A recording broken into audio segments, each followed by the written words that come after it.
Hello दोस्तों, आप सभी का स्वागत है आपके अपने YouTube channel Avinash concept classes में। डियर, जैसे कि मैंने पिछले वीडियो में आपको बताया था कि कल शाम से आपको वीडियो मिलने लगेंगी। आपके बोर्ड ओरिएंटेड जो भी आपके कंटेंट हैं आपको लगातार दिए जाएंगे। कौन कौन से ऐसे क्वेश्चन हैं जो 20 में शामिल हो सकते हैं, उन सभी प्रश्नों का संग्रह आपके सामने है। चलिए हम उसके साथ ही साथ सॉल्यूशन के साथ साथ हम आपको कुछ बेसिक कॉन्सेप्ट भी बताते चलेंगे। तो वीडियो को अंत तक जरूर बना लेगा, प्रॉपर क्वेश्चन को नोट करते रहिएगा और वीडियो को शेयर कर दीजिए। चलिए प्यारे बच्चों बढ़ते हैं। पहला नंबर क्वेश्चन आपके सामने है। क्वेश्चन क्या कर रहा है, ध्यान से और धैर्य से पढ़ेंगे। कह रहा है कि यूक्लिड विभाजन प्रमेयिका के अनुसार धनात्मक पूर्णांक a और b दिए रहने पर, ध्यान रखिएगा मैंने बेसिक क्लास में यानी कि प्रॉपर क्लास में चीज़ें बताई रखी है। ऐसी अद्वितीय पूर्व संख्याएं q और r विद्यमान है कि a = b q + r, जबकि r निम्नलिखित को संतुष्ट करता है। तो ये बताइए कि इनके में से कौन सा ऑप्शन सही होगा। क्या पहला ऑप्शन होगा, क्या आप दूसरा ऑप्शन होगा, क्या तीसरा ऑप्शन होगा, क्या डी ऑप्शन होगा। आपको ये क्या करना है, क्वेश्चन का आंसर बताना है। प्यारे बच्चों क्वेश्चन का आंसर कमेंट में जरूर बताइएगा। अभी इसका जो आंसर होने वाला है ये आंसर होगा, ध्यान से समझिएगा, इसका जो आंसर होगा वो सी होगा। क्यों? क्योंकि देखिए ध्यान से, ये जो बी है आपका ये क्या है, डिवाइजर है, यानी कि जो रिमाइंडर होता है वो जीरो से क्या होगा, बड़ा होगा या जीरो के बराबर हो सकता है, और हमेशा क्या होगा, डिवाइजर से छोटा होगा। तो यहाँ पे जो आपका आंसर लॉक होने वाला है वो क्या होगा, ऑप्शन नंबर सी आपका सही आंसर होगा। चलिए बढ़ते हैं नेक्स्ट क्वेश्चन की ओर। तो नेक्स्ट क्वेश्चन आपके सामने है, ध्यान से देखिएगा। लिखा है यदि 65 और 170 के एचसीएफ को 65m-170 के रूप में व्यक्त किया जाए तो m का मान क्या होगा। प्यारे बच्चों आपसे किसका मान पूछ रहा है, m का मान पूछ रहा है, m का मान। तो चलिए सबसे पहले आपके सामने ऑप्शन है 4, 2, 1, 3। तो इसको सॉल्व करते हैं, ज़रा सॉल्व करेंगे, देखते हैं इसका आंसर आपको क्या आता है।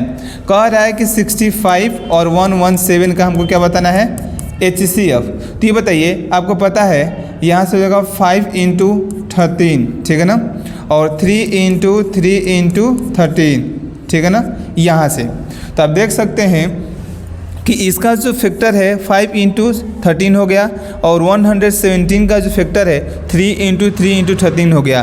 तो इन दोनों में जो हाईएस्ट कॉमन डिफरेंस है यानी फैक्टर है, हाईएस्ट कॉमन जो फैक्टर है ये क्या हमारा है, 13। ये हमारा इसका क्या होगा, आंसर होगा। ये तो एचसीएफ हो गई, लेकिन इसके एचसीएफ को किससे दिखाया गया है, तो 65m-117 से दिखाया गया है। तो चलिए आंसर निकालते हैं प्यारे बच्चों। तो आंसर क्या होने वाला है, अब यहाँ पे हम आंसर निकालते हैं। 65m-117 = 13। तो यहाँ से सॉल्व कर लीजिए। 65m = ठीक है ना 13 प्लस में 117, तो 65m = ऐड कीजिए, क्या हो जाएगा, 10 हो जाएगा। इसको ऐड करेंगे तो ये 2 और 3 और 1 130। तो m = आपका आंसर क्या हो जाएगा, m = हो जाएगा 130 डिवाइड बाई 65। इसे डिवाइड कर देंगे तो आंसर क्या आ जाएगा आपका, 2 आ जाएगा।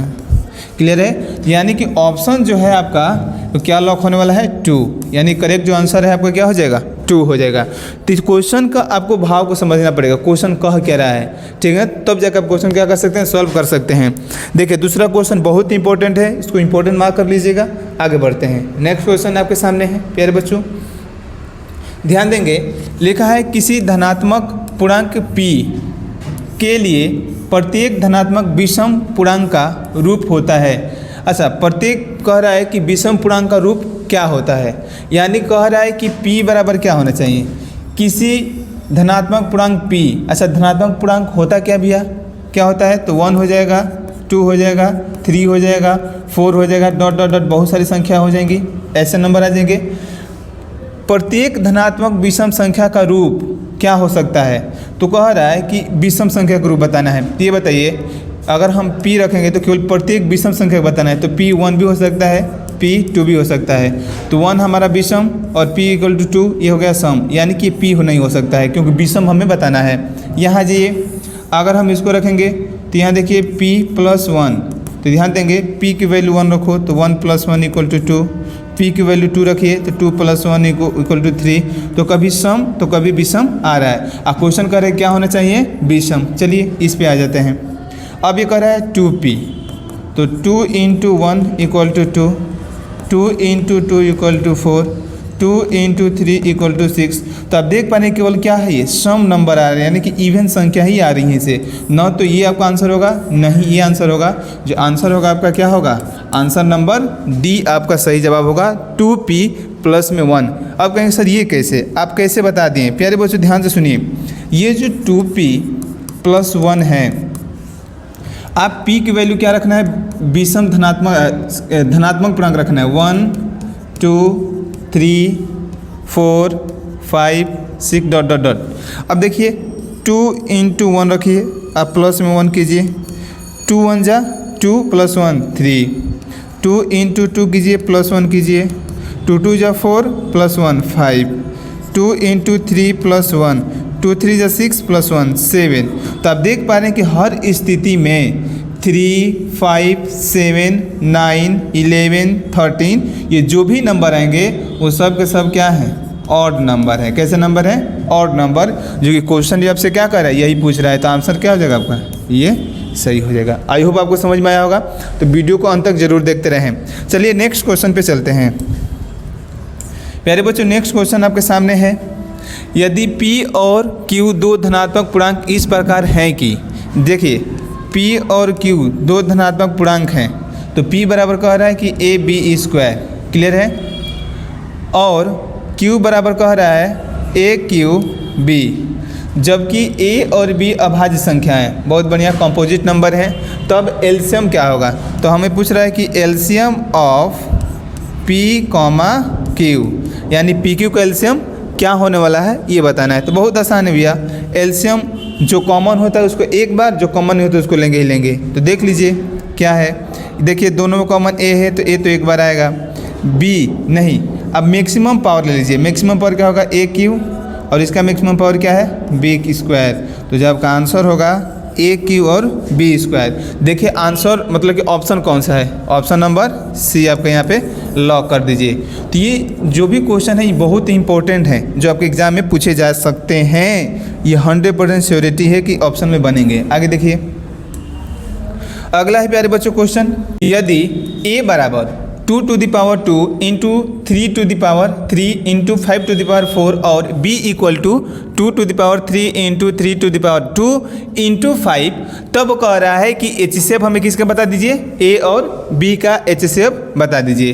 प्यारे बच्चों जब इस तरह से आपसे क्वेश्चन एग्जाम में पूछेगा तो आपके सामने क्या एक विकल्प है करने का। तो सबसे पहले आपको लिखना पड़ेगा a बराबर आपको दिया क्या है, 2 के पावर 2, 3 के पावर 3 इंटू 5 के पावर कितना है 4। एंड नेक्स्ट जो क्वेश्चन, नेक्स्ट जो है बी नंबर 2 के पावर 3, 2 के power 3, 2 to the power 3 into 3 के पावर 2 इंटू 5। क्लियर है, आपको ये दिया है, आपसे पूछ रहा है कि HCF ऑफ ए बी, यानी कि ए बी का HCF क्या होगा। HCF का मतलब ही होता है हाईएस्ट कॉमन फैक्टर, और जब हाईएस्ट कॉमन फैक्टर पूछ ही दिया तो इसमें भाई सर माने की क्या बात है। हाईएस्ट कॉमन यानी कि सबसे ज़्यादा कॉमन क्या है, 2 के पावर 2, यानी कि कॉमन क्या है 2 के पावर 2 है। इसमें क्या कॉमन है 3 के पावर 3, नहीं 3 के पावर 2 इंटू इसमें 5 के पावर 1। तो ये जो आपको दिख रहा है हाईएस्ट कॉमन फैक्टर मैंने निकाल दिया, यानी कि इन दोनों में जो कॉमन होगा, क्योंकि आपको पता है कि इस 2 को हम ऐसे लिख सकते हैं 2 के power 2 into 2 to the power 1, क्योंकि बेस इक्वल होता है तो पावर्स क्या होती हैं ऐड हो जाती हैं। तो अब यहाँ से 2 के पावर 2 और 2 के पावर 2 कॉमन करके यहाँ पे लिख दिए हैं। अब देखिए सॉरी, इसमें आपको मल्टीप्लाई करना पड़ेगा। मल्टीप्लाई मतलब यहाँ देख सकते हैं 2 के पावर 2 मतलब 4 हो गया, ये हो जाएगा आपका 9 और ये हो जाएगा 5। तो आप देख सकते हैं, ठीक है ना, हो जाएगा यहाँ पे 20, ठीक है ना, और 9, ठीक है, होगा 9 दूनी 18, 180 इसका क्या होगा सही आंसर होगा। ऑप्शन नंबर बी इसका सही जवाब होगा। क्लियर है, समझ में आ गया। आगे बढ़ते हैं, नेक्स्ट क्वेश्चन देखिए ध्यान से। अगला क्वेश्चन प्यारे बच्चों ध्यान देंगे, निम्न में से कौन सा सहअभाज्य संख्याओं का समूह या युग्म है, यानी कि सहअभाज्य संख्या। क्या पूछा है आपसे? सहअभाज्य संख्या पूछा है। अब ये क्या होती है? इंग्लिश में इसको कंपोजिट नंबर बोलते हैं, को प्राइम नंबर, सॉरी क्या बोलते हैं? को प्राइम नंबर के नाम से जानते हैं। को प्राइम नंबर इसको क्या करते हैं? बोलते हैं। प्यारे बच्चों, को प्राइम नंबर, तो को प्राइम नंबर होता है कि इसका डेफिनेशन पहले ध्यान समझिए, ठीक है ना। यानी कि दो संख्याओं का ऐसा युग्म, दो संख्याओं का ऐसा युग्म जिनका हाईएस्ट कॉमन फैक्टर यानी कि HCF मैक्सिमम कितना हो? 1 हो, उन संख्याओं को हम क्या बोलेंगे? को प्राइम नंबर यानी कि सहअभाज्य संख्या के नाम से जानते हैं। चलिए आइए चेक करते हैं। पहले में आप देख सकते हैं 7 और 7, यानी कि 7 के मल्टीपल में आता है दोनों। 7 के टेबल में 14 भी आएगा और 7 के टेबल में 35 भी आएगा। यहाँ देखिए, यहाँ देख सकते हैं कि इन दोनों के बीच में कोई भी ऐसा कॉमन नंबर नहीं है जो दोनों के ही टेबल में आए, केवल क्या है? 1 है। तो आप देख सकते हैं इसका आंसर क्या हो जाएगा? बी ही हो जाएगा। आगे चेक करने की ज़रूरत है ही नहीं। आगे बढ़िए, नेक्स्ट क्वेश्चन ध्यान से देखिए। अगला कह रहा है कि शांत दशमलव में व्यक्त हो सकने वाली परिमेय संख्या होगी। प्यारे बच्चों, ये क्वेश्चन जो है ना, ये बहुत ही इंपॉर्टेंट है, क्योंकि आपको पता है कि जब इन टाइप के क्वेश्चन को पढ़ते हैं तो एग्ज़ाम में भी ऐसे क्वेश्चन पूछे जाते हैं। और बेसिकली आपसे MCQ में तो ऐसे क्वेश्चन देगा ही देगा, जो बहुत ही ये जो क्वेश्चन हैं ये सब्जेक्ट के मेन कॉन्सेप्ट को दिखाते हैं। क्लियर है? और ये आसानी से भी सॉल्व होने वाले हैं। अब कहेंगे कि आपको कॉन्सेप्ट पता होगा, तो ध्यान से देखिए। कह रहा है कि शांत दशमलव, तो शांत दशमलव में इसका जो कॉन्सेप्ट होगा, ज़रा कॉन्सेप्ट ध्यान दीजिए, ठीक है ना। जब अविनाश कॉन्सेप्ट क्लासेस पे पढ़ रहे हैं तो कॉन्सेप्ट पे ही ध्यान दीजिए। ये है कि आपको पता है कि जो नंबर होते हैं रेशनल, वो P/Q के फॉर्म में होते हैं। प्यारे बच्चों, हम उन नंबर को शांत दशमलव बोलते हैं। हम उन नंबर को शांत दशमलव के नाम से जानते हैं जो क्या हो? पूर्णतः शांत दशमलव कहते हैं जिनका फैक्टर, यानी कि किसका भाई? किसका फैक्टर? यानी कि डिनोमिनेटर का फैक्टर। किसका? डिनोमिनेटर का जो फैक्टर होता है, इसका जो फैक्टर होगा वो क्या होना चाहिए? फैक्टर 2 और 5 ही होना चाहिए। या तो 2 हो या तो क्या हो? 5 होती है। यहाँ पर हम लिख देते हैं 2 और 5 होना चाहिए। अगर ये दोनों एक साथ आ जाते हैं तो और बढ़िया है। या आप ऐसे भी इस चीज़ को कह सकते हैं कि 2 × क्या होना चाहिए? 5। अगर Q यानी कि हर का गुणनखंड 2 और 5 है तो संख्या क्या होंगी? शांत होंगी। तो चलिए चेक करते हैं। यहाँ पे ध्यान देंगे, कह रहा है कि शांत दशमलव कौन व्यक्त कर रहा है। तो यहाँ पे जब इसको तोड़ेंगे तो 2 से डिवाइड करेंगे तो क्या? 2 8 जा 16, 2 2 जा 4। क्लियर है? चला गया भाई। 2 से एक और देख लेते हैं। अगर मान लो कि 2 से इसको लेके जाएंगे तो क्या हो जाएगा? फिर से जाएगा तो आपके यहाँ पे बन जाएगा 2 4 जा 8, 2 1 जा 2। तो आप देख सकते हैं कि 41 आ गया। ये कटने वाला है नहीं, तो ये नहीं हो सकता है। क्लियर है? आगे देखिए, यहाँ पे हो जाएगा 6 × 5, तो 6 को तोड़ेंगे तो 2 × 3 × 5। तो आप देख सकते हैं 2 और 5 के अलावा यहाँ पे नंबर कौन सा है? 3 है, जो इसको नहीं लेके जाएगा। ठीक है ना। आगे देखिए, यहाँ पे ये देखिए 25 × क्या होता है? 25। और आपको पता है ये 5 का स्क्वायर और ये भी क्या है? 5 का स्क्वायर। यानी कि आंसर क्या हो जाएगा? ये सही होगा। यानी कि ऑप्शन नंबर C इसका सही जवाब होगा। क्लियर है? समझ में आ गया? यानी कि उसका जो नीचे वाला नंबर है, ये वाला, इस नंबर का जो फैक्टर हो या तो 2 हो या तो क्या हो? 5 होना चाहिए। खैर चलिए आगे बढ़ते हैं। पाई क्या है? तो नॉर्मल सवाल है भाई, लिखने की जरूरत नहीं है। पाई क्या है? पाई एक अपरिमेय संख्या, एग्जाम में डायरेक्टली आपसे पूछा जा सकता है। नेक्स्ट क्वेश्चन देखिए आपके सामने है, और आज का लास्ट प्रश्न कह रहा है कि 15, 18 और 24 का लसा क्या है? 15, 18 और 24 का आपको लसा बताना है। तो बहुत बढ़िया, 15 बराबर 24 बराबर 18 बराबर लिख लीजिए। तो होगा 3 × 5, ये हो जाएगा 2 × 3 × 2 के पावर 4। ठीक है ना।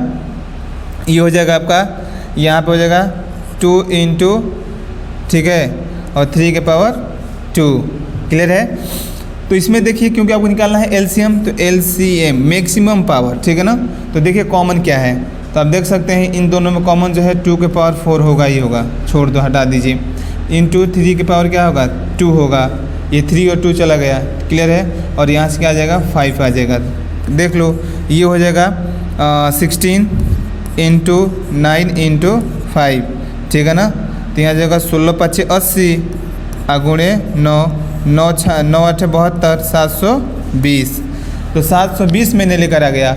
इसका मतलब कि 720 36 दूनी 72 यानी 360 इसका क्या होगा आंसर हो जाएगा, ठीक है ना। सो दोस्तों thank you for watching. I hope आपको वीडियो समझ में आया होगा। हम कोशिश करेंगे कि इसके आगे और भी अच्छे क्वालिटी से कंटेंट आपको दिया जाए। अभी थोड़ा माइक में प्रॉब्लम है तो इस चीज़ को देखते हुए तो आज के लिए इतना ही। मिलते हैं ऐसे ही शानदार